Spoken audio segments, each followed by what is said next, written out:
Hey guys, tonight we begin with something a little darker. A time of plagues, punishments, and pottage. We're diving into what life was really like during the Middle Ages. Forget the castles and chivalry Hollywood sold you. The truth, you probably wouldn't last a single day. So, before you get comfortable, take a moment to like the video and subscribe, but only if you genuinely enjoy what I do here. And let me know in the comments where you're tuning in from, and what time it is for you. It's always fascinating to see who's joining us from around the world. Now, dim the lights, maybe turn on a fan for that soft background hum. And let's ease into tonight's journey together. Congratulations, you've just woken up in the year 1325. The good news, you're alive. The bad news, so are the fleas. Your bed is a half-rotted straw mattress stuffed with bugs and hay that smells like a barn floor because it was a barn floor 3 months ago.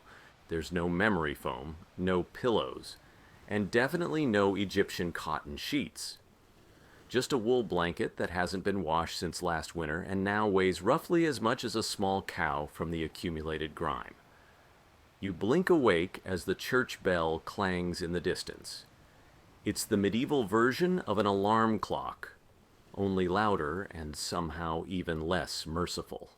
Your home is a wooden hut with one room, no windows, and a charming open concept floor plan where your family, livestock, and domestic insects all share the same space. The smell.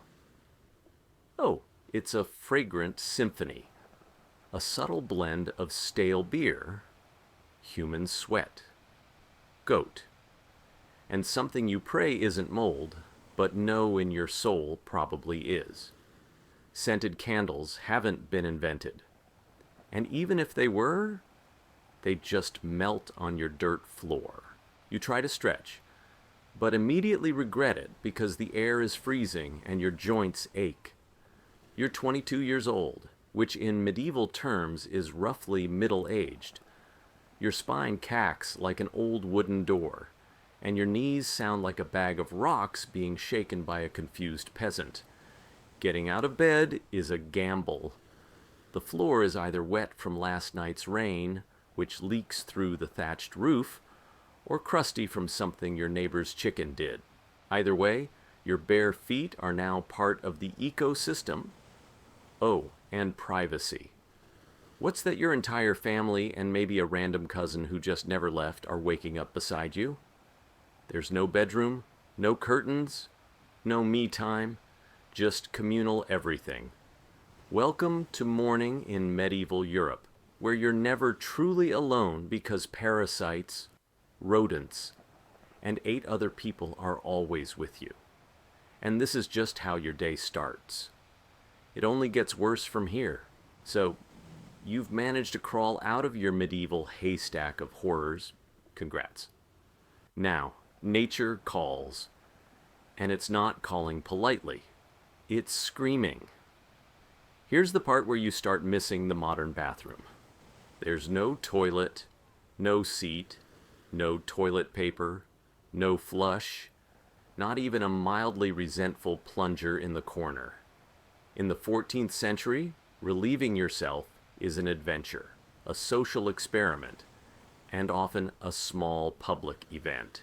If you're a peasant, your bathroom is likely a wooden bucket behind the house, which is already full because Uncle Wolf Stan had a rough night after eating bad turnips. The smell is biblical. You hold your breath. Do your business. And then here's the kicker. Toss it into the street? Yes, the street.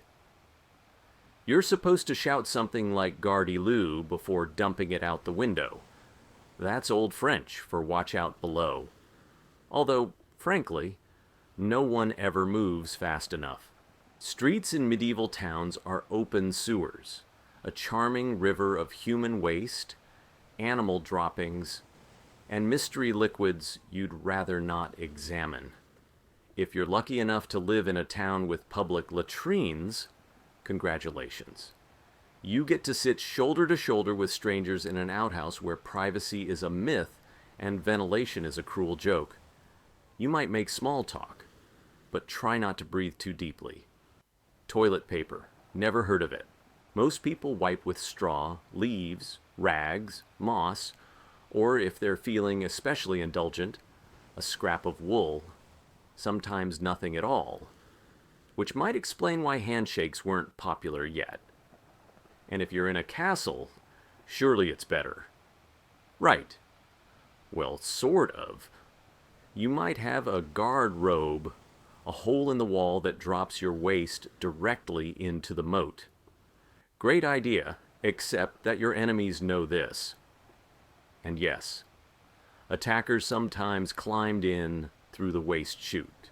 Talk about entering through the back door. So whether you're a farmer or a baron, medieval toileting is a humiliation ritual. It's cold, it's public, it's dangerous, and it's never not disgusting. One slip on a wet stone path, and you're face first in humanity's leftovers. And you still haven't brushed your teeth, but we'll get to that next. You survived the toilet. You deserve a reward. Right. Maybe a nice breakfast. Something warm. Delicious. Comforting. Sorry, this is medieval Europe.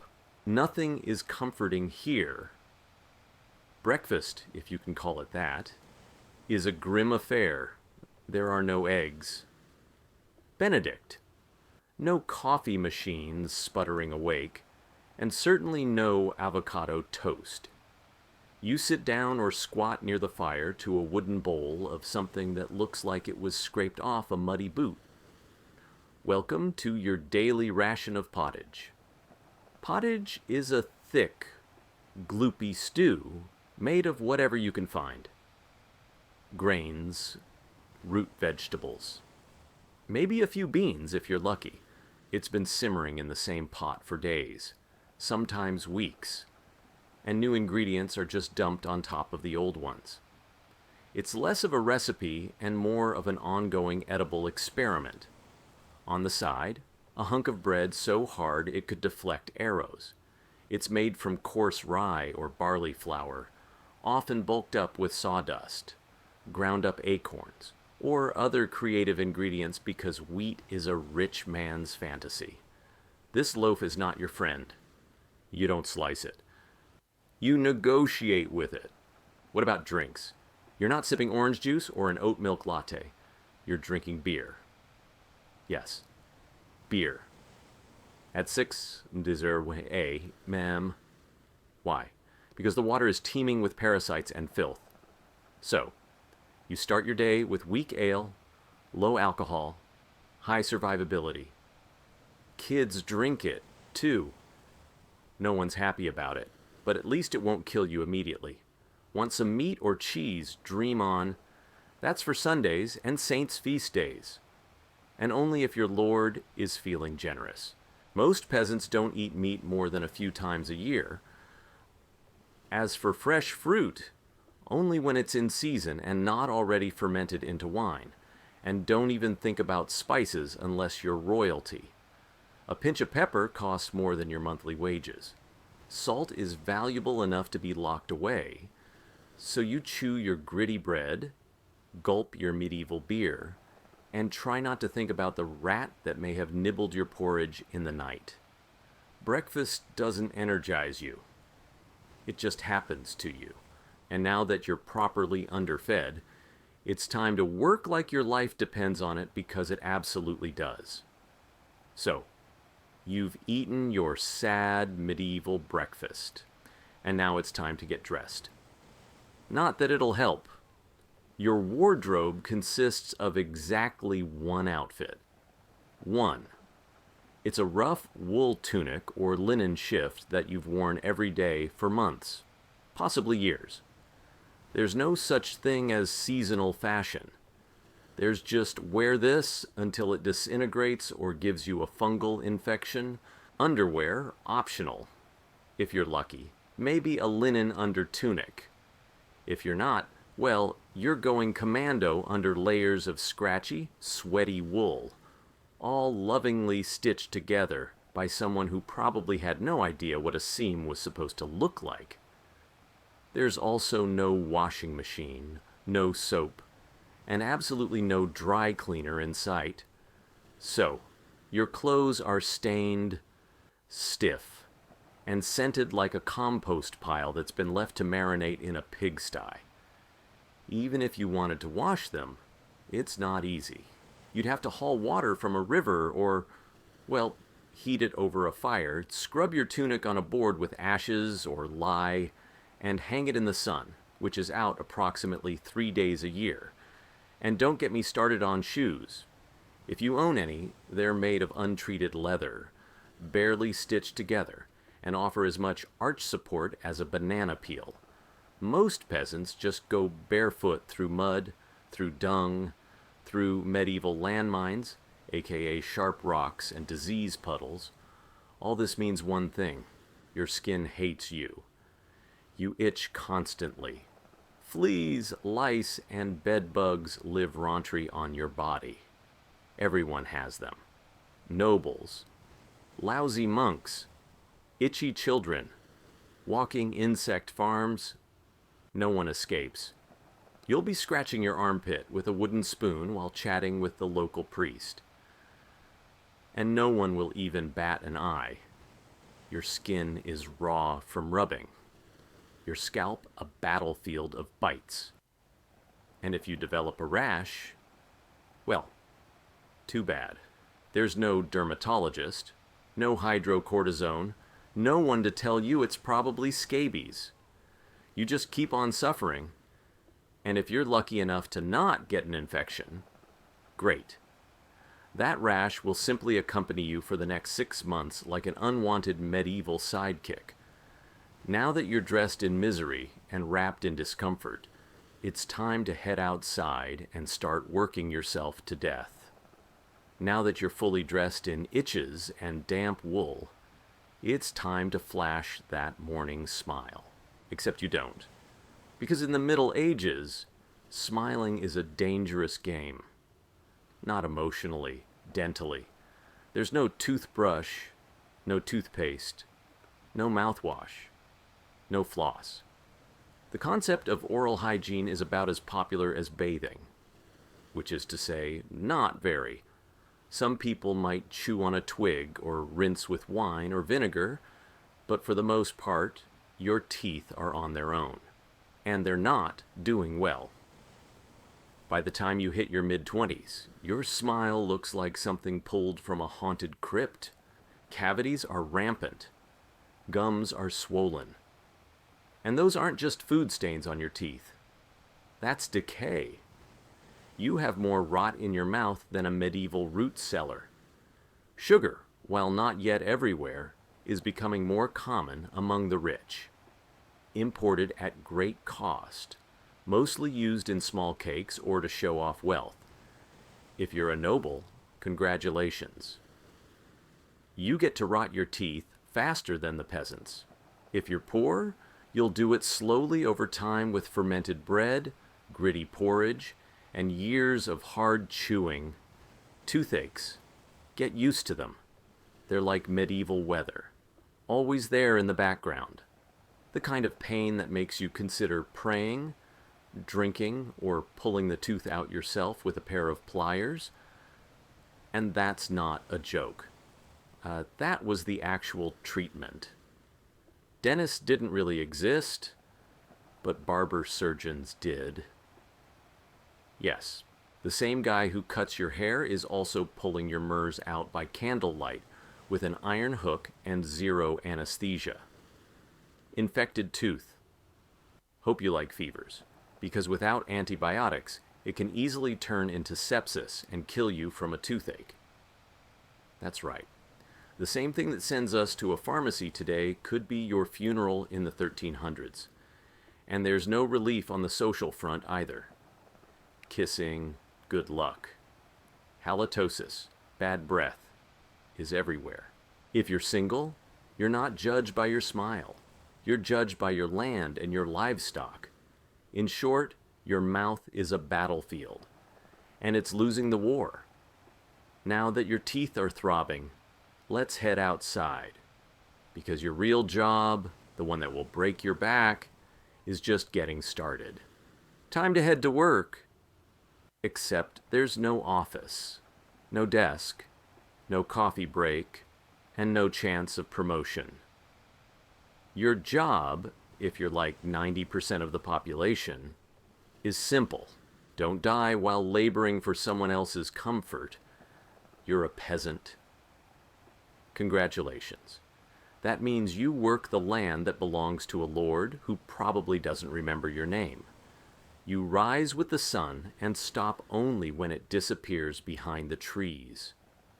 Your tools: a wooden hoe, a rusty sickle, and whatever bones are still intact in your body.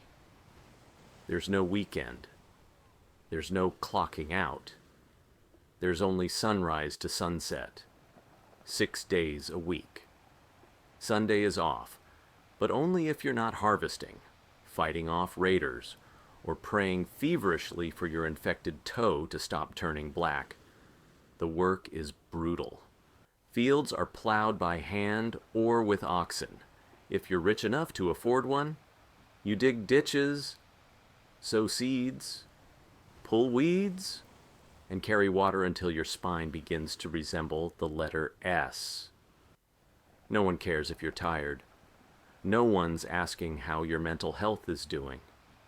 If you're a woman, surprise, you don't just do field work. You also care for children, clean, cook, spin wool, feed animals, and pretend your husband's lice infestation isn't slowly migrating to your side of the bed. Children, they start helping out around age 5. No school, no toys, just a tiny wooden rake, and a dream of one day not dying of the flu. And if you're one of the few who isn't a farmer, maybe you're a blacksmith, a tanner, or a cooper. Great. You still work with fire, like chemicals, or animal guts all day in poorly ventilated sheds. The pay? Basically survival. The perks: occasional bleeding, break a bone, too bad, get a fever, drink some warm beer, and keep going. You can't afford to stop, not even for a day. Because if you don't work, you don't eat. And if you don't eat, well, medieval Europe has a solution for that. It's called being replaced. So you grip your shovel, ignore the blisters, and keep digging. Because in the Middle Ages, your job isn't a career, it's a slow-motion endurance test. Now that your back is on fire from laboring in the fields, let's talk about the weather. Because in the Middle Ages, temperature is less about seasons and more about ongoing punishment from the sky. Let's start with winter. There's no insulation, no central heating, and no weathering. Just wooden walls with gaps you could throw a chicken through. Your windows covered with cloth, not glass. The fire in the hearth? Nice in theory, but you don't have enough firewood to keep it going because wood is expensive, and gathering it from the forest is sometimes illegal. Yes, you can be executed for picking up the wrong stick from the wrong forest. You bundle up in your one damp wool tunic, huddle near the dying embers, and still wake up with your nose frozen. Your feet permanently cold, often damp. Your fingers so stiff they feel like tiny medieval popsicles. Frostbite isn't diagnosed. It's just called bad luck. Now, fast forward to summer. Sounds better. Right, wrong. In summer, your home turns into a clay oven. There's no fan, no cross breeze, and absolutely no deodorant.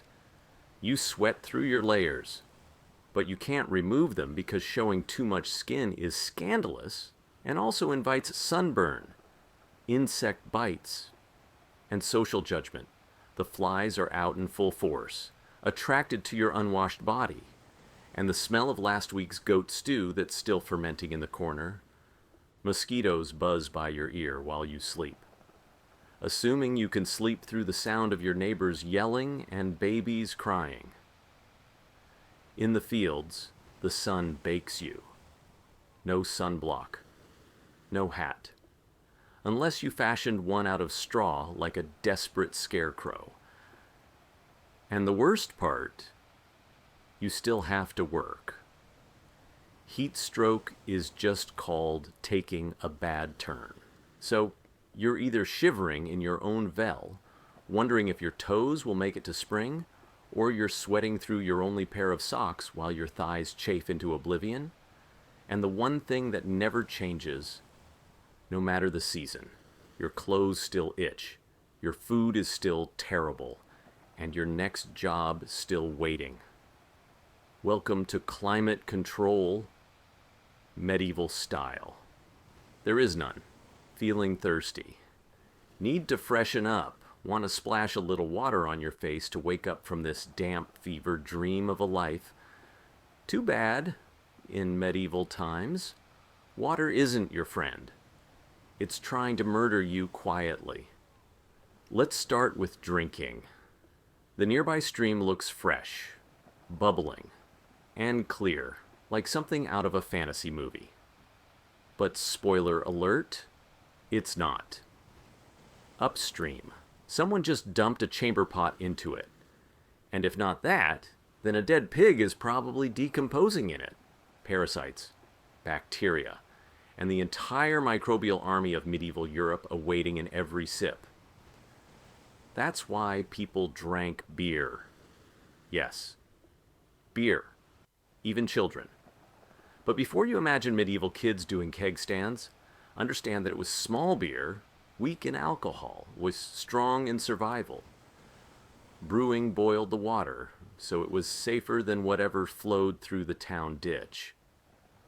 Wine was another option if you were rich enough to afford it and unconcerned with functioning properly before noon. What about bathing? Surely water was used for cleaning. In theory, yes. In practice, absolutely not. See, back then, people believed bathing actually opened your pores and let the disease in. That's right. Washing yourself was considered medically risky. You were cleaner, apparently, if you never removed the protective layer of filth caked onto your skin. Communal bathhouses did exist, but they quickly gained reputations as places for gossip, scandal, and sometimes full-on medieval extracurriculars. So, naturally, the church got involved and shut many down. Even if you did want to bathe, it was a full production. You'd need to fetch water from the well, boil it over a fire, fill a wooden tub that leaked, and then pray no one else in the house used it before you, or worse, after. And rainwater collected in open barrels where birds poop, insects breed, and moss thrives. Sounds refreshing, doesn't it? So whether it's going in your mouth, on your body, or onto your crops, water in the Middle Ages is less of a life source and more of a gamble. One wrong gulp and you're spending your final days sweating in a straw bed, clutching your stomach, and contemplating all your life choices. Next time you sip tap water, raise a glass for our ancestors. They didn't have the luxury of hydration without hazard, so you drank the water. Or maybe you didn't. Maybe you just stubbed your toe on a rock shaped like disappointment. Either way, you're sick. You need help. You need a doctor. Too bad you live in the Middle Ages where medicine is really just polite torture with a theology degree. Let's start with the diagnosis. Everything wrong with you, whether it's a cough, rash, broken bone, or the creeping plague, is caused by your humors being out of balance. The 4 humors were blood, phlegm, yellow bile, and black bile. According to medieval science, your health depends on keeping them balanced, like some sort of internal soup. Got a fever? Too much blood? The answer, bloodletting. That's right. Let's drain your life force into a bowl using a dull blade or a hungry leech. And yes, barbers were often the ones doing it. Imagine getting a haircut and a hemoglobin extraction in one sitting. 2 for 1, baby.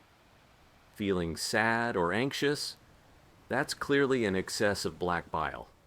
The cure: laxatives.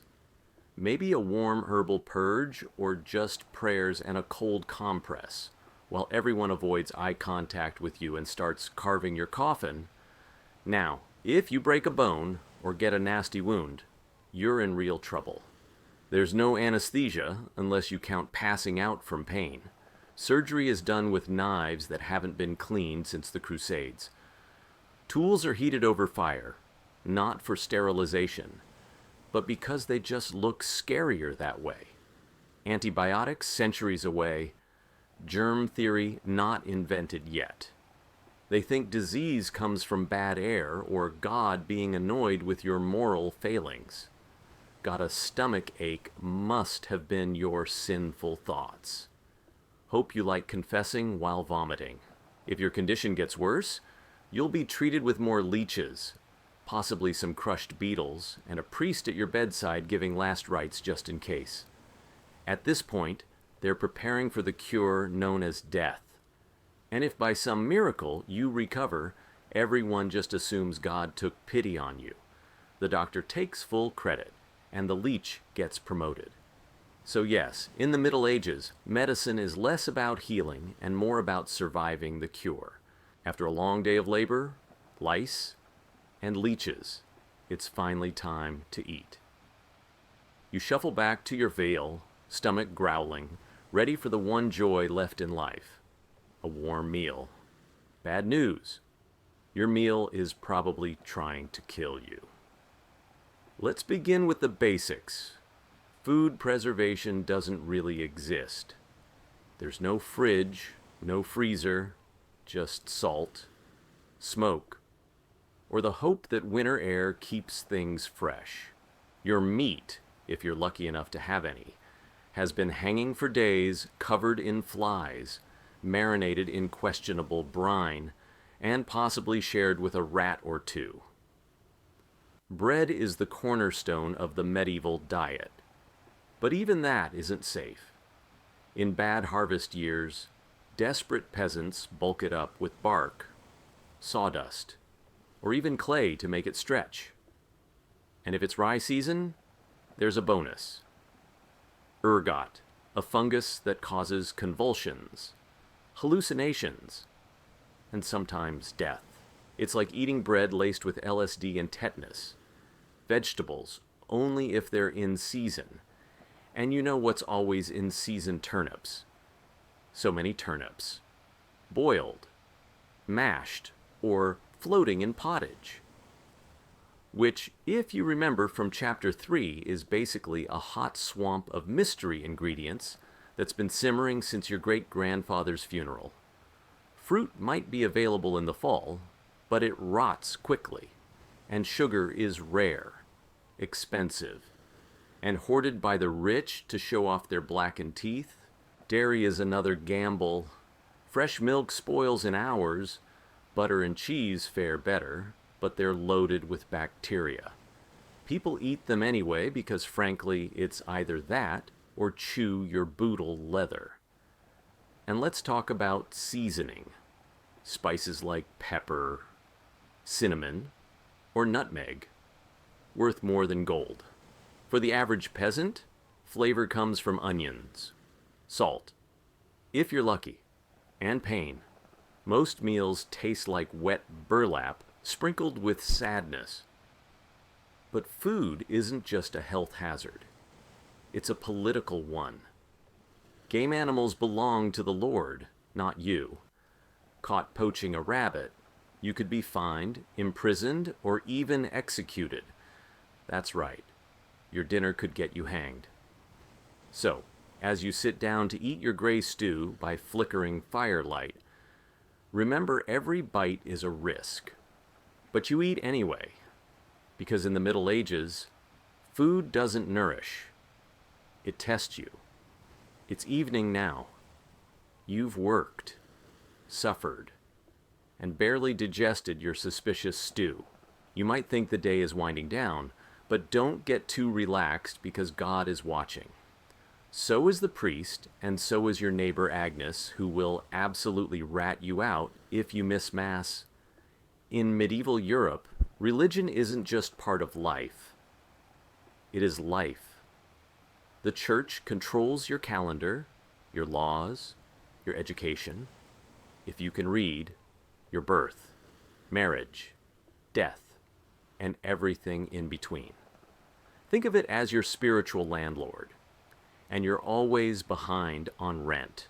Every day is structured around prayer bells. The town church bell rings in the morning, noon, and night. Not because people need reminders, but because missing prayer is a sin. Forget to bow. Sin. Eat meat on a Friday. Sin. Think about your neighbor's wife in that one dream. Double sin. And yes, hell is very real. Vividly real. Priests describe it in glorious detail. Rivers of fire, lakes of boiling blood, demons with pitchforks, and eternal wailing. If the plague doesn't scare you, eternal damnation definitely will.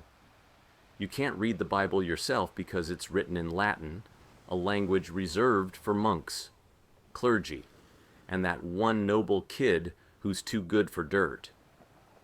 You rely on the church to interpret everything for you. That means if the priest says your crop failure is because you didn't pray hard enough, well, time to kneel harder. Tithes, a tenth of everything you own, are mandatory. If you grow wheat, you give wheat. If you raise chickens, you give eggs. If you have nothing, congratulations. You're spiritually bankrupt and financially doomed. Holidays, they're holy days, dozens of them. And while they offer breaks from labor, they're not for fun. Therefore, attending Mass, fasting, confessing sins, and reminding yourself that joy is a dangerous indulgence. Questioning the church is dangerous. Heretics are burned, witches are drowned, blasphemers are flogged, and skeptics are quickly reformed. So you go through the motions, you chant, you bow. You pray that your soul, after enduring this dirt-covered life, might finally land in paradise, assuming the priest likes you. Because in the Middle Ages, God may be merciful, but the church, not so much. If you thought being a medieval peasant was rough, try doing it as a woman.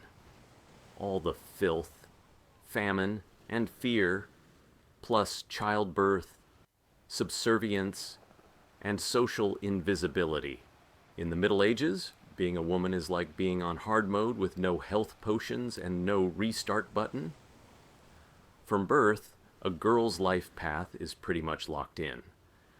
Marry young, bear children, serve your husband, die tired.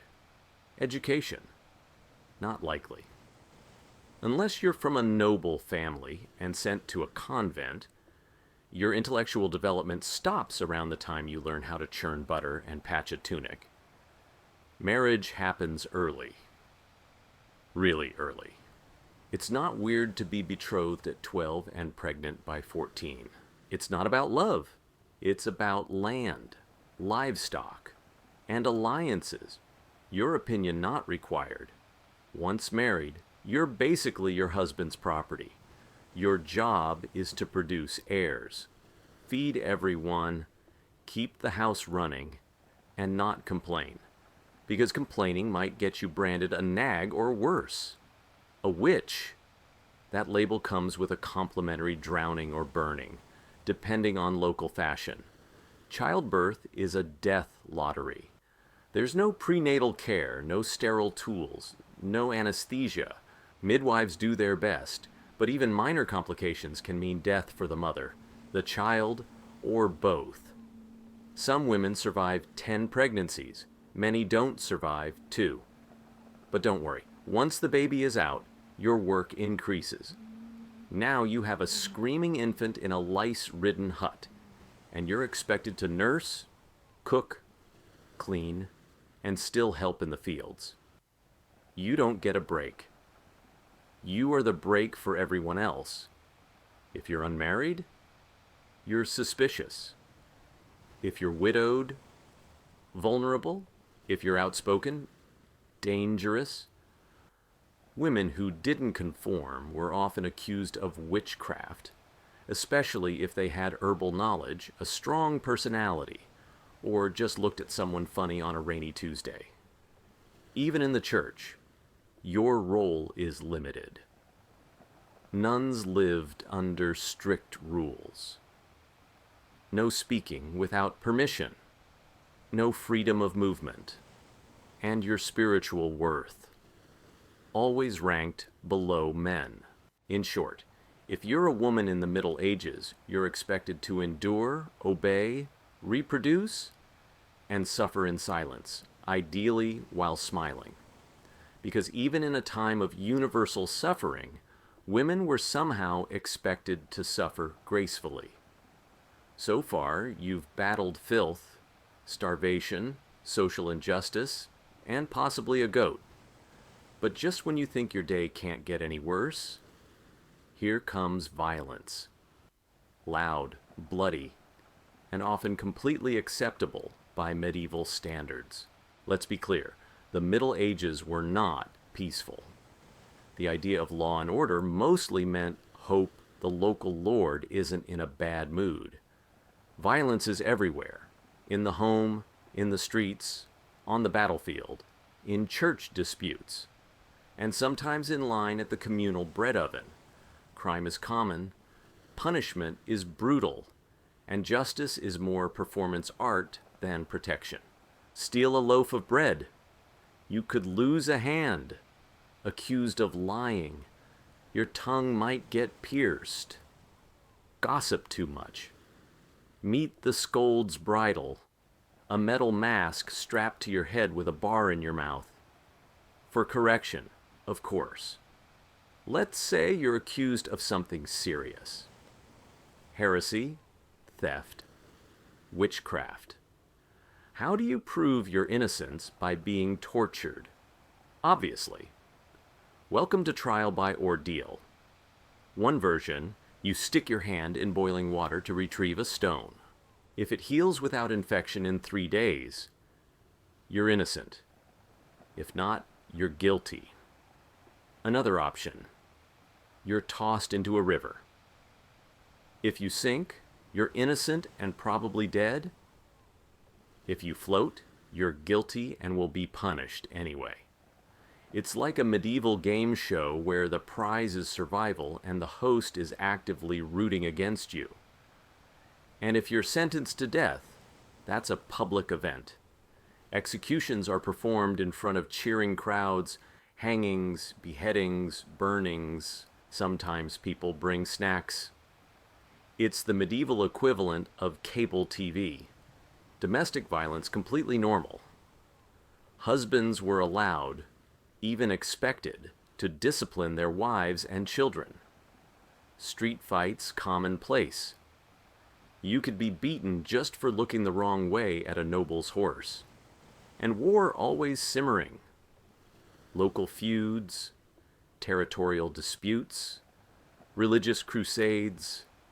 Someone's always marching off to stab someone else in the name of honor, God, or boredom. Violence isn't a breakdown of society in the Middle Ages. It is society. Everyone lives with the constant knowledge that life is fragile. Justice is arbitrary, and your neighbor might bash your head in over a pig. So, walk carefully, keep your eyes down, and never trust anyone with a club. At this point, you've made it through the lice, the leeches, the laundryless misery, and the looming threat of public disembowelment.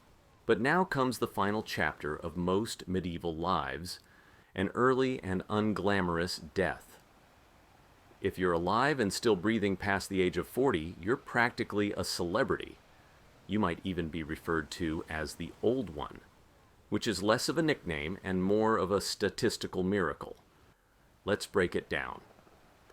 The average life expectancy hovers around 30 to 40 years, but that number is dragged down heavily by infant mortality. Nearly half of all children died before reaching age 5. Disease, malnutrition, or one bad winter was all it took. No vaccines, no antibiotics, no hope. If you survived childhood, you entered adulthood already exhausted. Work began as soon as you could walk upright, and by 25, your joints creaked like a monastery door. You might be missing several teeth, a finger, and most of your original optimism. Women faced a particularly deadly gauntlet, childbirth. It was one of the leading causes of death for medieval women.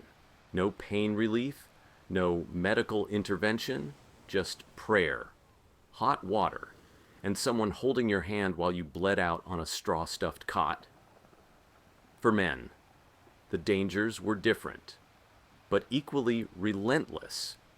Farming accidents, infections from minor wounds, a neighbor's drunken rage, a crusade gone sideways. Even walking to the market could be risky if you crossed paths with a bored bandit or an angry tax collector. Death could also come quietly from the plague, which turned cities into cemeteries overnight, or from famine, which could last entire seasons, thinning out entire villages, or from bad luck, like eating spoiled grain and spending your final hours hallucinating and screaming at the walls. And funerals. You were lucky if you got one. Bodies were often buried quickly to avoid disease. No embalming, no polished coffins, just a hole. A few murmured prayers, and a shallow mound of earth, if there was enough space left in the churchyard. So yes, in medieval times, life was brutal, short, and constantly under siege by death in all its casual forms. You didn't retire, you just stopped showing up. And speaking of exits, let's move on to your final chapter. The medieval dream dies. So, how's your day been? You've woken up in filth, relieved yourself into a bucket, brushed your teeth with wishful thinking, nearly passed out from hunger, worked until your spine cried for mercy, scratched your way through itchy wool, prayed to not get plague, and barely dodged a public execution for owning a squirrel. Welcome to a single day in medieval Europe. Still dreaming of becoming a knight, think again. That romanticized version of the Middle Ages, gallant swordsmen, noble ladies in towers, heroic battles and feasts in candle-lit great halls. It's a myth polished by fairy tales and fantasy books. In truth, the medieval world was gritty, cruel, and deeply unfair. Hierarchy was everything. If you were born poor, you stayed poor. If you were born rich, congratulations. You had a better chance of surviving. But you were still one bad soup away from dysentery and a hasty burial. Even the nobles weren't immune to misery. Castles were drafty stone refrigerators filled with fleas, smoke, and politically motivated marriages. Sure, you had a fur cloak and a goblet of wine, but also a 50% chance of dying in a skirmish or from an infected splinter. Not exactly luxury. The simpler times weren't simple. They were relentless. Everything took longer. Everything hurt more. Everything from childbirth to chewing came with consequences. Life was survival, not leisure. And if you did find a quiet moment to think, to dream, to imagine something better, there wasn't much you could do with it. No upward mobility, no modern medicine, no internet to Google. What's this weird rash you lived, suffered, worked, and died within a 10 murty radius of where you were born. But here's the wildest part. Through all of this, people still laughed, sang songs, told stories, fell in love, and found meaning. Not because life was easy, but because humans are stubborn like that. Even in the darkest chapters, they made space for light. So tonight, when you slip into your clean bed with indoor plumbing, antibiotics, and central heating, maybe say a quiet thank you to the modern world and to your ancestors who fought rats, famine, and feudalism so you wouldn't have to. Long before she was Catherine the Great, Empress of all Russia, mistress of reform, and icon of ambition, she was simply Sophie. Born Sophie Federica Augusta von Anhalterst in 1729. She was the daughter of a relatively obscure German princely family. Her tiny duchy in Pomerania offered little in terms of power.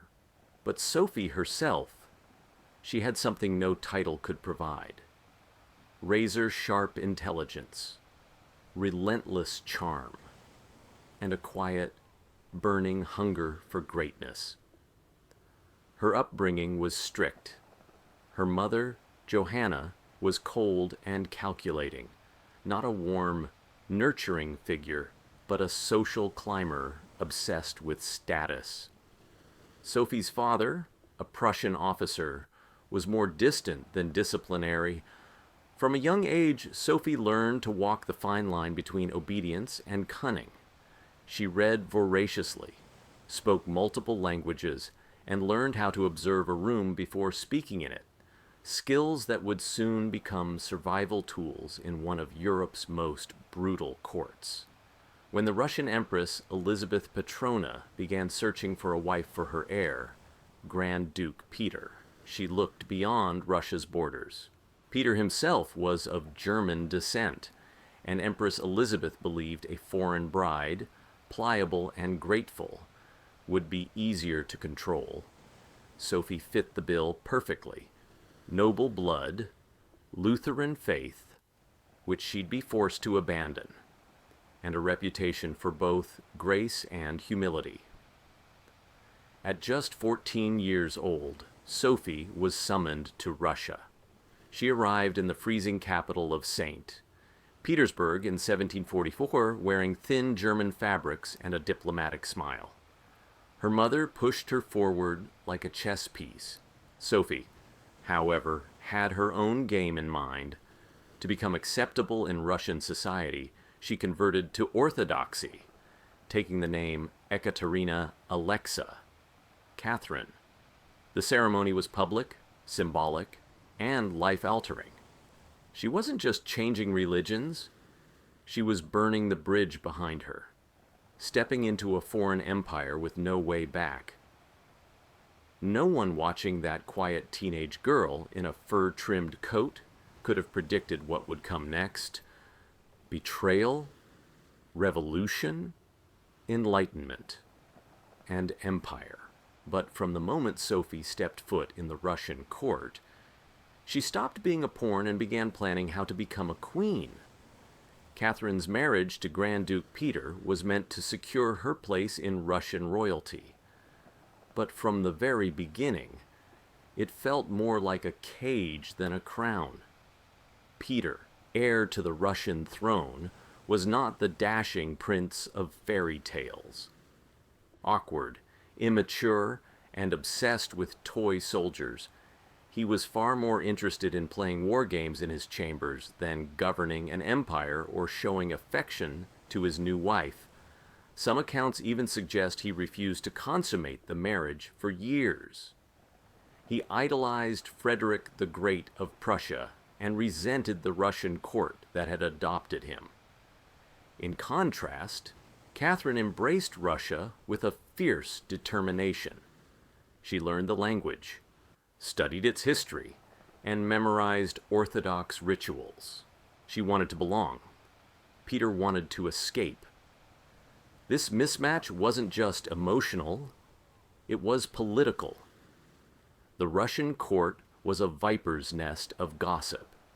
paranoia, and brutal power games. Empress Elizabeth still ruled with absolute authority, but her health was in decline. Everyone knew a transition was coming, and everyone had an agenda. Catherine was watched constantly. Her letters were read, her friendships monitored, and her every move scrutinized. She couldn't trust her husband, her mother, who was still whispering in her ear on behalf of foreign interests or even her servants. In this world, alliances could turn into accusations overnight. But Catherine was no fool. She learned to play the court's games quietly, cultivating allies in the shadows. She charmed military officers, made friends with scholars, and developed a reputation for dignity and restraint, a stark contrast to her husband's childish tantrums and open contempt for Russian traditions. Behind closed doors, Catherine began reading Enlightenment thinkers like Voltaire and Montesquieu. While others saw her as a young consort, she was building a vision, not just for herself, but for Russia, a nation of strength, education, and reason. But there was one problem. The longer Peter lived, the longer Catherine remained in limbo, a powerless wife to a man unfit to rule. So she waited, observed, and planned. She knew the Russian throne wouldn't be inherited. It would have to be taken. In 1762, after nearly 2 decades of waiting, watching, and quietly maneuvering, Catherine saw her moment, and seized it with breathtaking precision. Empress Elizabeth had died, and Peter, now Peter III, was finally Tsar. But his reign began unraveling almost immediately.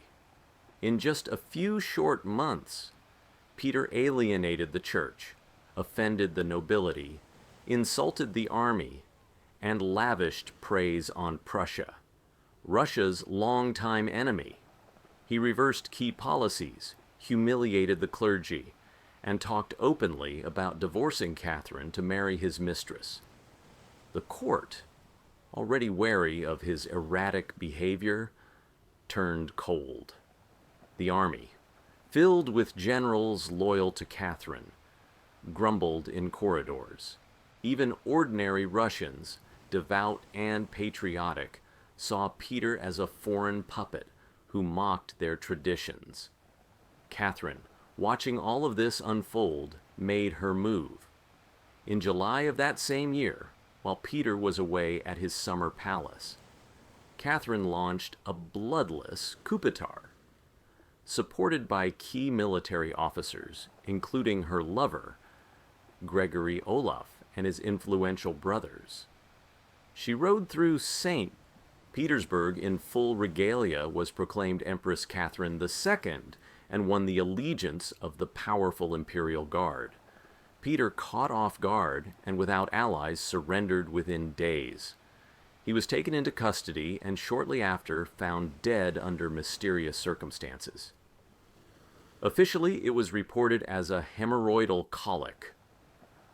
Unofficially, it was murder. Catherine was now empress. Not by birth, not by marriage, but by will, wit, and audacity. It was unprecedented. A foreign-born woman with no legitimate claim had taken the Russian throne without a single battle. But her real challenge was just beginning. She had to transform that bold grab for power into a lasting legacy. Would Russia accept her? Would the nobility respect her? Could she hold the empire together without falling victim to the same fate as her husband Catherine, understood that power gained through intrigue could be lost just as easily?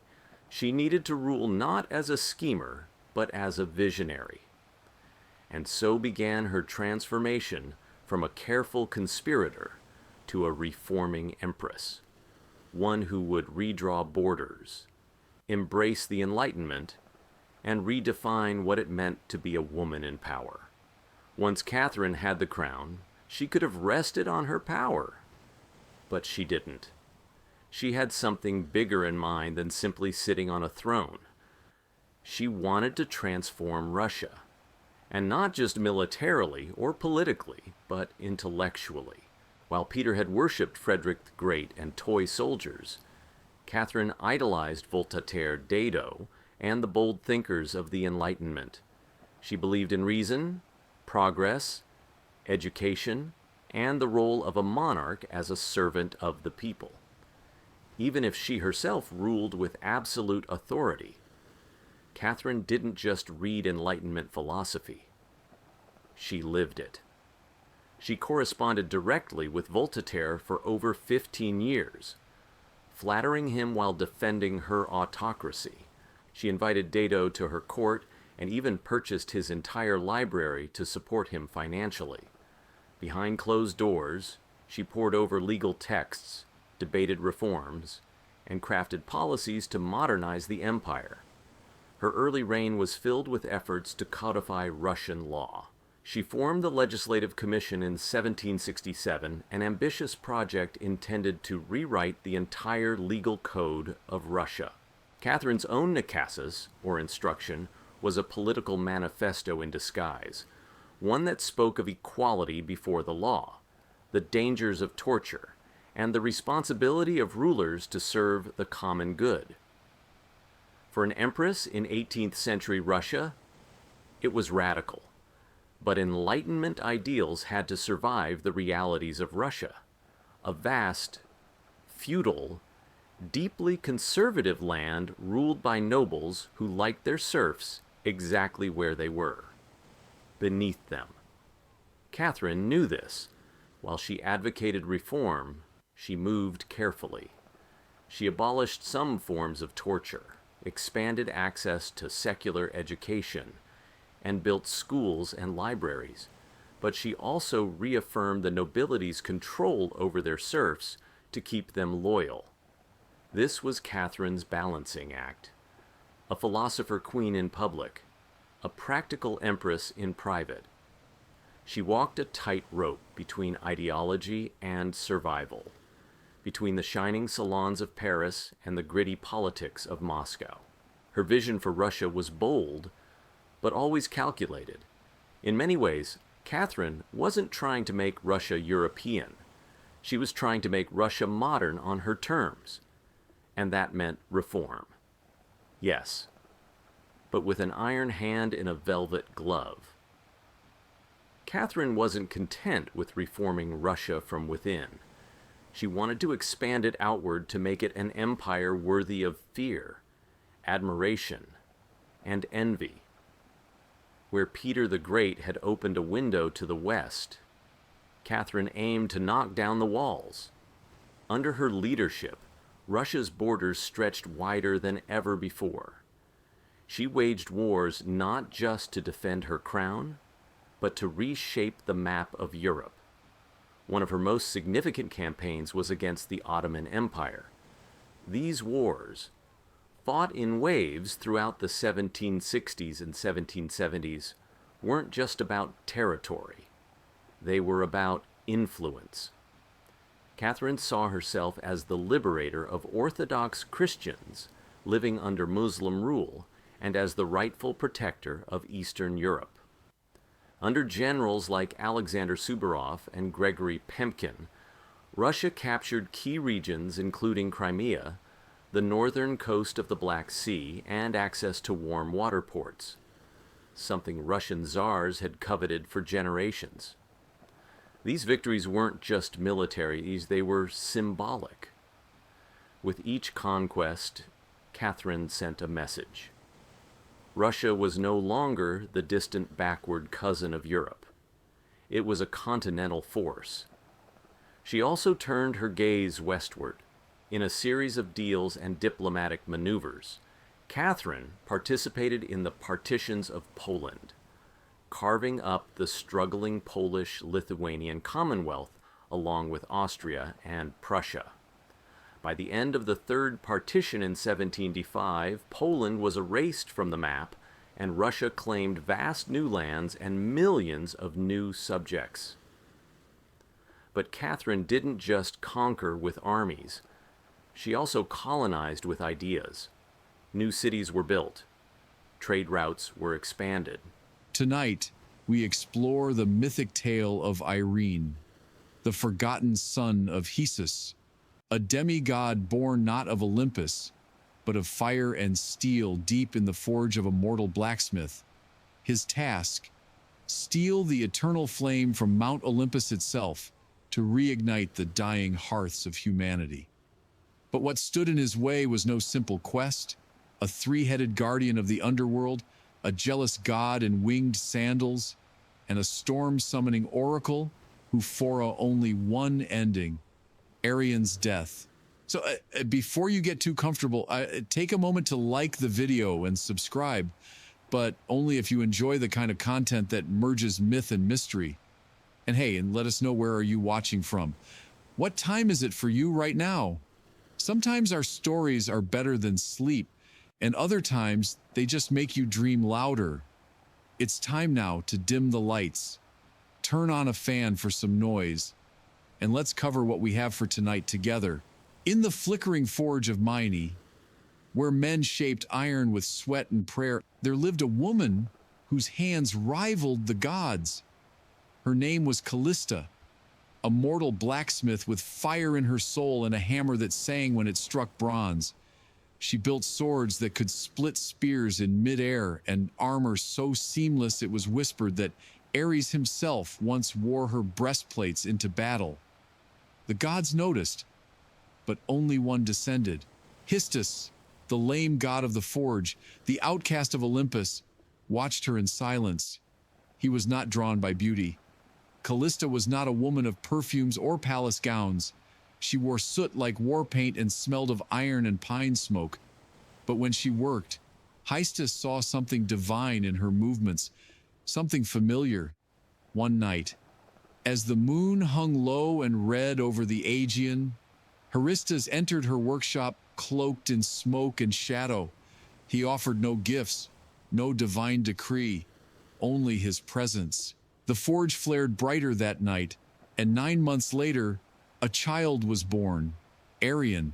He did not cry, not at first. His eyes opened and glowed like coals, and the fire in the forge leapt as if recognizing its kin.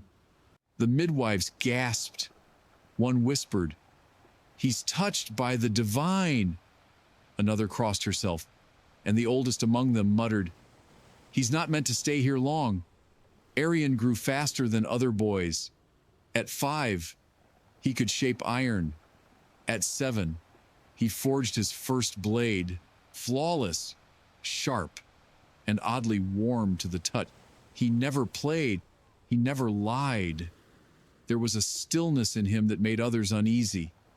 The village feared what they did not understand. They called him cursed, the son of a god who had no throne. Children avoided him. Gyre priests refused to bless him. But Callista, she loved him fiercely, teaching him not just to work with fire, but to respect it. Flame obeys those who listen, I should say, and not those who command. By the time he turned 16, Arian's forge burned day and night, shaping weapons for cities he'd never seen and kings he'd never meet. But even as metal flowed beneath his hands, something deeper stirred within him. He wasn't made to serve. He was made to change the world. Long ago, the eternal flame had been a gift stolen from the heavens, defied into existence by Prometheus himself. It was fire not just for warmth, but for thought, art, creation. It was what set man apart from beast. But that age of defiance had dimmed. Humanity no longer remembered the debt it owed the gods, and the gods, in turn, had turned their backs on mankind. It began slowly. Hearths that once glowed without fail began to flicker out. Forests grew colder, storms stretched longer, or until crops wilted in spring, and homes were filled with the breath of frost. Even in high summer, children shivered beside unlit chimneys.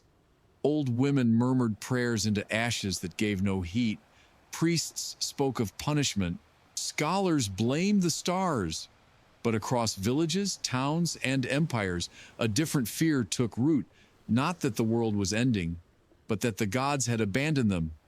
And they were right. High atop Mount Olympus, the gods had sealed away the last true flame. A spark kept alive only in the divine brazier, untouched by mortal hand for centuries. No god dared share it again. They feared man's rebellion, feared what Prometheus had begun. They told themselves, let them suffer. They must remember their place. But not all gods agreed, but in hidden corners of the world, whispers stirred. Dryads spoke of a boy born of flame. Nymphs saw sparks dancing in a boy's eyes from Mycenae. The winds carried a name, Irion.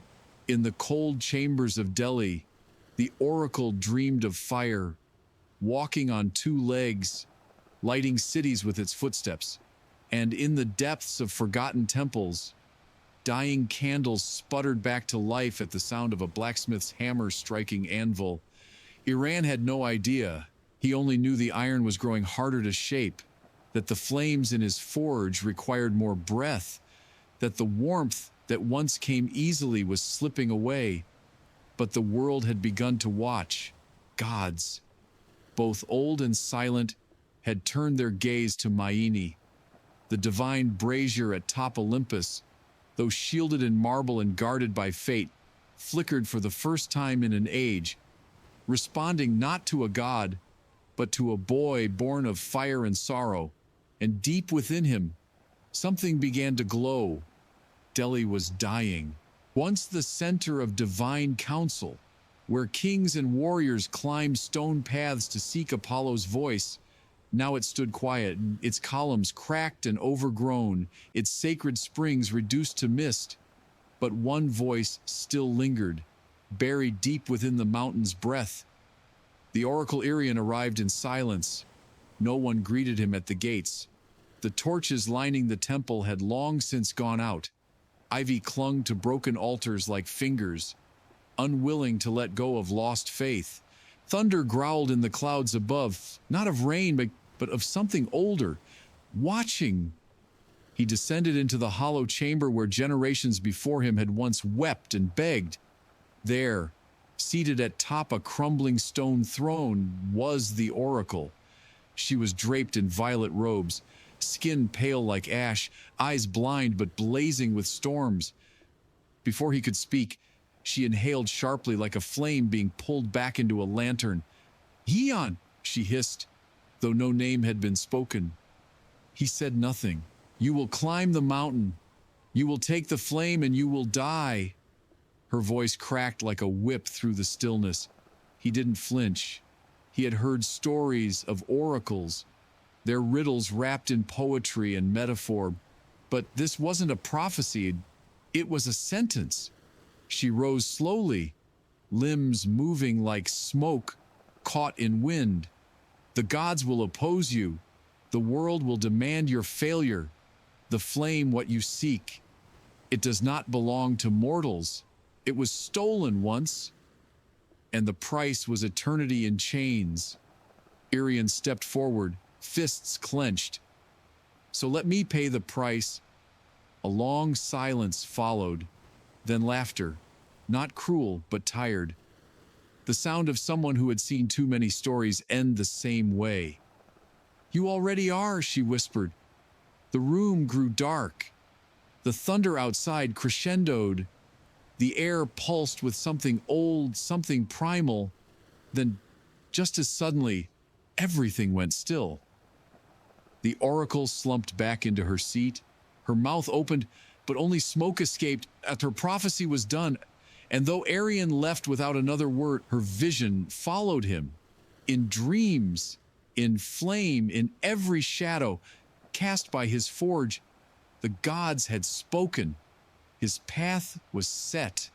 But not even Olympus could predict what a dying world would do when handed back its fire. Before one could ascend Olympus or Dio, one had to earn the mountain's recognition, and Olympus never bowed to the untested. Legends whispered that the base of the mountain was not stone or snow, but soul. that beneath its foundation was a gate sealed by silence and guarded by the oldest fear in creation, Cerberus, the hound of Hades. No one could pass that gate without first touching death. Arion did not question it. He had studied myths the way blacksmiths study heat, closely, wearily. He knew what waited beneath the roots of Olympus. But to reach the eternal flame, he would have to descend, not metaphorically, but into the very underworld itself. So he prepared not with armor, but with craft. He spent 3 days and 3 nights forging a collar, not for battle, but for submission. It was made of obsidian, iron, and the final ember from his mother's forge. Into it he carved 3 names, one for each of Cabarrus's heads. He whispered them aloud as he worked. Memory, loyalty, grief. On the 4th day, he stood before the shadowed mouth of a cave said to lead downward forever. The wind here was cold, but it did not sting the skin. It scraped the soul, and the air smelled not of rot, but of forgotten prayers. He entered deeper and deeper. He walked past bones that glowed faintly in the dark, past torches that lit themselves without flame, until he heard it.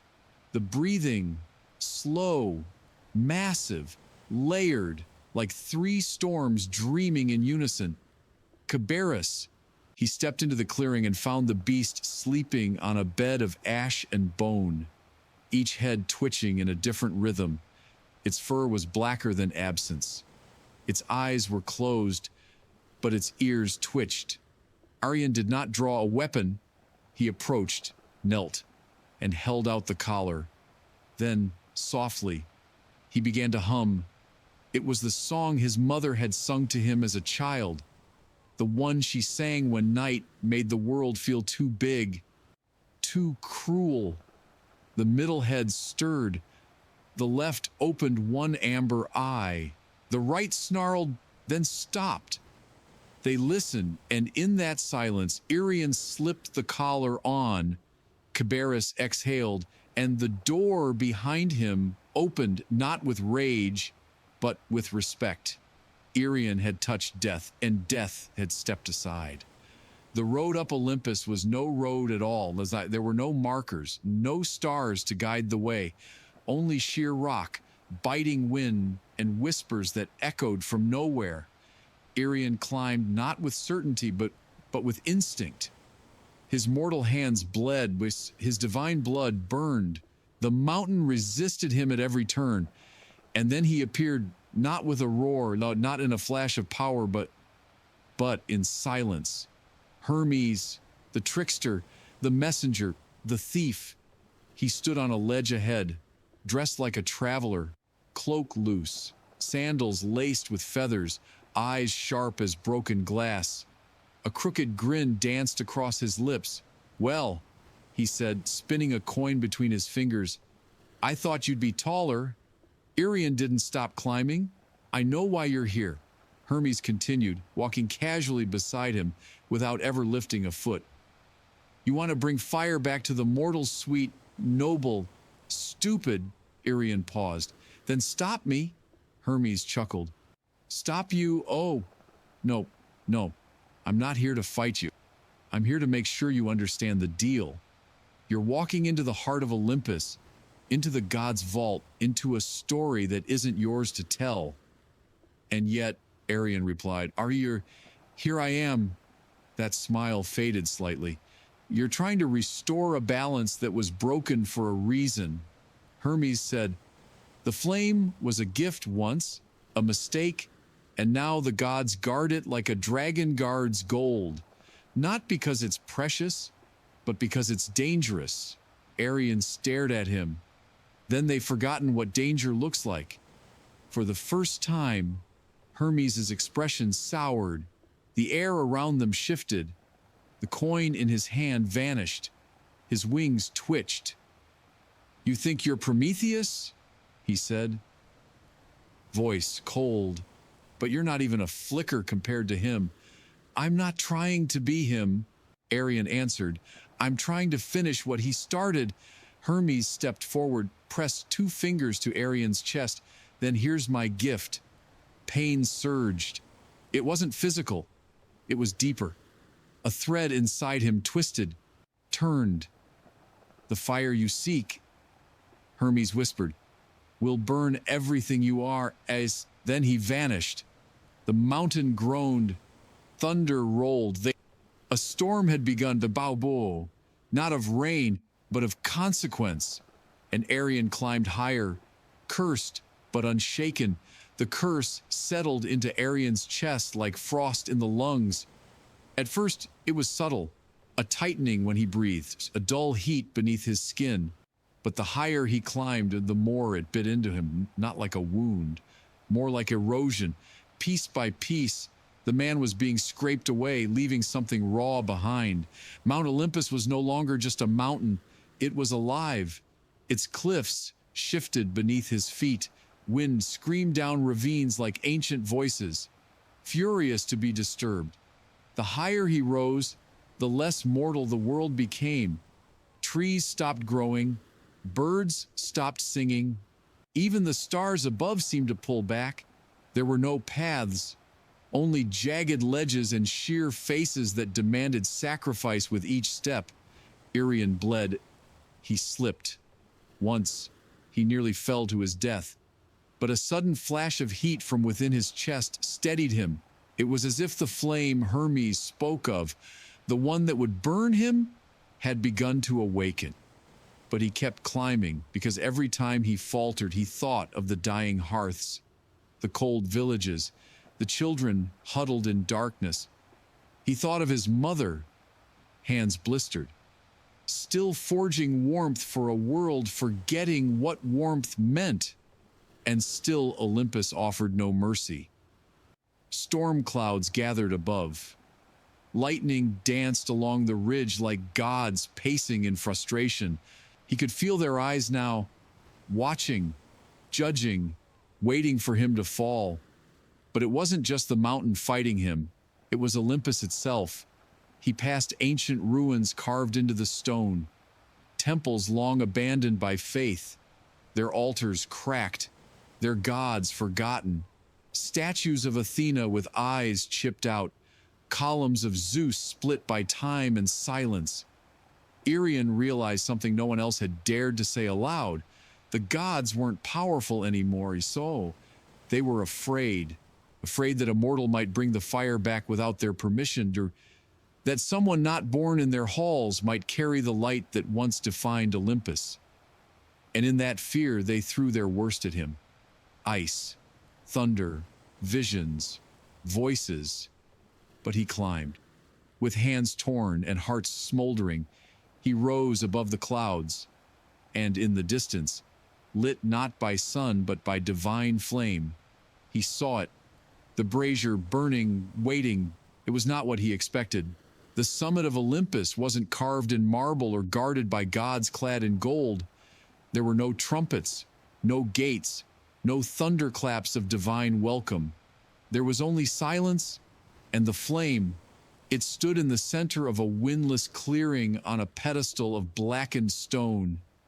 The brazier looked ancient, older than language itself, shaped by hands no longer remembered, and inside it danced the eternal flame, not red, not orange, but white, pure, blinding, alive. It did not flicker. It watched. Arian stepped closer. The heat didn't sear him. It entered him as if recognizing something long lost. His breath caught. His skin prickled. That ember Hermes had cursed into his heart now pulsed like a second heartbeat, calling to the flame like a lost sibling. He reached out. In that moment, time faltered. He saw cities built from firelight. He saw his mother's forge blazing in the dead of winter. He saw civilizations rising and falling, each one built around fire and each one forgetting why it burned. He also saw the punishment. Prometheus, chained to stone, his liver eaten daily by a vulture. The gods had called it justice, But Arion saw it for what it was, fear wearing a crown. He could turn back. He could let humanity adapt to the cold, forget fire, forget him. But then he heard the wind whisper her name, Callista, and he remembered who he was. He grabbed the flame, and it took him. Pain screamed through his body, not like burning, like being rewritten. Bones cracked and reformed. His skin glowed, veins pulsing with light. He fell to his knees, roaring soundlessly as the flame poured into every part of him, erasing the boy, forging the fire bearer. He wasn't holding it anymore. He was it. The brazier flickered, then dimmed, then went cold, because the eternal flame was no longer chained to Olympus. It had chosen a new vessel. Arion collapsed beside the empty pedestal. Smoke rose from his fingertips, but his eyes glowed like dawn, and he breathed barely, but with each breath a wisp of warmth spread outward into the wind, down the mountain, toward the world below. He had taken the fire, but not for himself, for everyone. Arion did not walk down Olympus. He carried it with him. The moment the flame entered him, the mountain stopped resisting. Winds fell silent. The sky cleared. Even the stone beneath his feet seemed to shift and guide him, not with reverence, but with recognition. He was no longer a trespasser, he was a torch. His body smoldered with divine heat, not the kind that scorched, but the kind that stirred life wherever his foot touched earth. Frost melted. With every breath, the cursed wind softened. The air smelled not of smoke, but of renewal, of rebirth. But he was not whole. His limbs trembled beneath the weight of what he carried. The eternal flame was not just fire, it was memory. He could feel every spark it had ever ignited. The first campfire in a prehistoric cave, the torch that lit Athens, the forge that built Troy, and he felt the cost of all of it. He saw the cities burned in its name, the temples razed, the wars fought with stolen fire and ambition. The gift of the gods had never been innocent, but this time he would not give it as a weapon. He descended through cloud and silence, then past broken statues of gods who had once been worshipped, now crumbling in divine decay. He passed the cave where Cerberus had once guarded the gate, but the beast was gone, as if even death had stepped aside for what Arion had become. He reached the world below, and there, in a frozen village where hearths had long turned to ash, people gathered around him, not in fear, but in awe. He did not speak. He simply held out his hand, and a flame danced from his fingertips into the nearest hearth. It roared to life, then another and another. A chorus of warmth spread from home to home, city to city, across lands that had forgotten what it felt like to gather around a fire without praying first. Arion burned. His hair shimmered like molten gold. His skin cracked like cooled obsidian. He was dying, but not fading. He was becoming something else. He had not stolen the flame. He had become it, and everywhere it burned, the world whispered his name, not in worship, but in gratitude. No tomb was ever built for Arion. No statue was carved. No songs were sung in temples. There was no procession, no mourning, and no final battle to mark his passing. And yet, he never disappeared. After the fires returned, strange things began to happen across the land. In distant villages where no traveler had passed, hearths lit on their own. Entire forests, once frozen solid, blossomed overnight. Blacksmiths claimed their forges heated faster. Children, huddled in the cold, told their parents they saw a man of light standing beside the flame before it rose. No one could prove anything, but they all told the same story. He walked until there was nothing left of him to walk with. His body had long since cracked and burned, not from weakness, but from transformation. What remained of Irion, bone, blood, voice, had become spark, smoke, heat, and he gave it all away.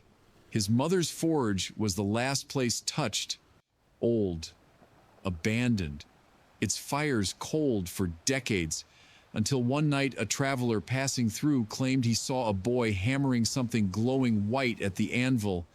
When he looked again, the forge was empty, but the flame danced high and hot, just like it used to. They say the gods felt it, that Olympus, sensing it had been stripped of its power, trembled in its silence. But the gods did not strike back. They did not rage, because even they understood Arion had not challenged them with war or pride. He had reminded them of purpose, and so the eternal flame, once hoarded by immortals, now flickered in every village, every city, every lonely mountain hut. It lived in the warmth of soup shared by strangers, in candles placed by grieving hands, in torches lifted by rebels seeking light in the darkest places, and always, always they whispered the same name, Arion. Some say when your fire dims for no reason was it's him passing through. Others say if you listen closely to the crackle of the flame, you'll hear the rhythm of a hammer striking an anvil, steady, patient, eternal. Because Arion never died, he became warmth itself. Not a god, not a hero, just a boy who gave up everything to help the world remember how to glow again. In the land of Sparta, where boys were taught to fight before they could speak, and honor was carved in bone, women were no less fierce. Among them was one whose name echoed through the marble halls like the clash of steel, Leonthe, daughter of Commander Adrastos. She was born during a blood-red eclipse as omens howled over the city. Midwives whispered that she came from Ari himself. By age 12, she had bested her brothers in the wrestling ring. By 16, she had led a hunting party into the Tethys Mountains and returned with 3 wild boars tied behind her chariot. Leonthe was not just respected, she was feared. She walked through the Spartan agora with a straight spine and quiet steps.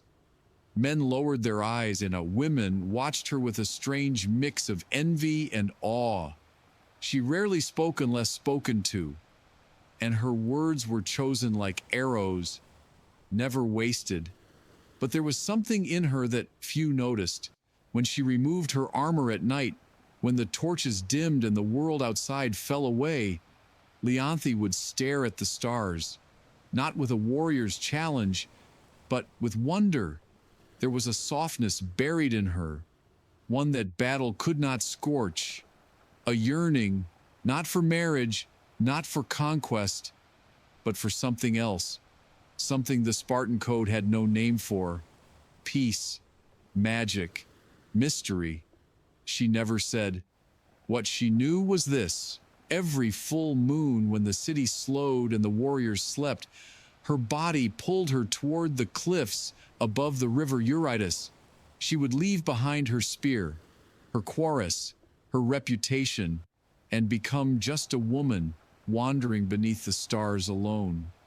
The world, she thought, must be bigger than Sparta, bigger than swords and pride. She felt it in her blood, like music she couldn't hear but knew was playing somewhere. And then one night, beneath a sky so silver it looked scraped from the edge of a blade, she saw it gliding across a still pool in a hidden grove. A swan, unmoving, watching her, moonlight rippling on its back, beautiful in a way no warong had ever been. And from that moment on, Leonthe's life began to shift away from blood and battle towards something softer, stranger, and far more dangerous. The grove was hidden, untouched by the usual grit of Spartan boots, nestled between 2 cliffs. It whispered of something older than Sparta, older even than Olympus. The trees curved in crescent arches and their branches low and silvered by moonlight. A shallow lake lay at the center, still as glass, and on it the swan. Its feathers shimmered like woven starlight, neither white nor gray, but something in between, floated with the silence of smoke, cutting across the water with no ripple. Its long neck arched gracefully as if sculpted by divine hands, and its eyes, God's, its eyes, held no animal wildness, no fear, only awareness. Leonti froze at the treine. Her training screamed caution. Nothing in nature moved like this. No creature stood so boldly before a human, but the swan did not flee. It watched her calmly, expectantly. She stepped forward. It tilted its head. Another step, closer. The lake did not stir. She stood at the edge of the water, heartbeat steady but alert, hand resting lightly on the dagger strapped to her thigh. The swan moved again, slowly, deliberately, toward her. When it reached the edge of the shallow, it stopped and bowed its head slightly. Leonti knelt. She had seen thousands of things in her life. War camps burning, bloodied warriors screaming at the heavens, newborn calves gasping for their first breath. But never had she seen something so quiet, so still, so enchanted. She reached out. The swan did not resist, and her fingertips brushed its feathers, and warm, unnaturally warm, as though its body burned with sunlight instead of blood. A feeling stirred in her chest, much not fear, not fascination, something older, something she didn't know she'd been missing until that very moment. Connection. The swan blinked once and turned away, gliding back into the center of the lake. Leonth remained kneeling, watching it, unsure what had just begun, but certain it was no accident. The next full moon she returned. So did the swan. And again the next month and the next. No words, no promises, just presence. A ritual born of silence and gravity. By the time autumn settled on the hills, Leonthi no longer questioned why. She just knew the swan would be waiting, and her world would never be the same. Seasons turned, leaves reened, fell, and grew again. The wars continued far below the hills, but in that moonlit grove, time stood still. Only the full moons mattered now, only those nights. Leonthi had once measured her worth in battle scars, victories, and commands followed without hesitation. But now something softer guided her, something far older than Spartan law. Each month she returned to the grove with offerings, fresh figs, soft linens, carved trinkets from olive wood. The swan never ate, never acknowledged the gifts. Yet Leonthi continued, drawn by an instinct she couldn't explain. The swan was always waiting as it met her at the edge of the water, dipped its head gently, then glided by her side. Sometimes it circled her. Sometimes it simply stood beside her on the shore, its warmth bleeding into the air around it like a hidden sun. She began to speak, not like a soldier, but like a woman who had never been heard before. She spoke of her father's coldness, of how victory never filled the empty space in her chest, of the nights she stared at the sky, wondering if there was more than sword and soil. The swan said nothing, but it listened. She could feel it. Its stillness wasn't silence, it was attention. The kind mortals never gave. The kind no commander, no suitor, no friend had ever offered her. Over time, she stopped feeling alone. She braided her hair before each visit, smoothed her robes, sat beside the swan for hours, shoulder touching wing, saying little, yet feeling more than she'd ever felt in a Spartan palace or battlefield. And still, the swan never fled, never aged, never changed. She should have been afraid. There were stories of gods taking animal form to lure mortals into ruin, stories of punishments for those who loved the divine. But Leonti didn't believe in stories anymore. She believed in the way her hand fit perfectly along the curve of the swan's neck, in the way it bowed its head when she sang quietly into the night, in the way it seemed to wait for her, need her, no words, no promises. But in their silence, something ancient took root. And though she didn't speak the word, not even to herself, Leonti knew what it was: love. The swan was not born of earth. Its wings had once stretched across the sky. Its fingers had played the lyre that made the sun rise. Its name had once been whispered in temples, carved in marble, and shouted in song. Apollo, god of light, of music, of prophecy. Now silent, feathered, bound. Long before Leonti was born, Apollo had committed a sin in the eyes of Olympus. He had defied Zeus, not with blade or rebellion, but with truth. He had spoken against his father's punishments, against the cruelty passed down from throne to world, against the silence demanded by power. For this, Zeus did not kill him. He unmade him, a spell cast in fury. More cursed than justice, Apollo was stripped of his form, his voice, his divinity forced into the body of a swan, not to teach him humility, but to remind him he could glow like the sun and still be caged by shadow. The curse was crueler still. There was one condition: if a mortal ever discovered his true identity, the transformation would become permanent.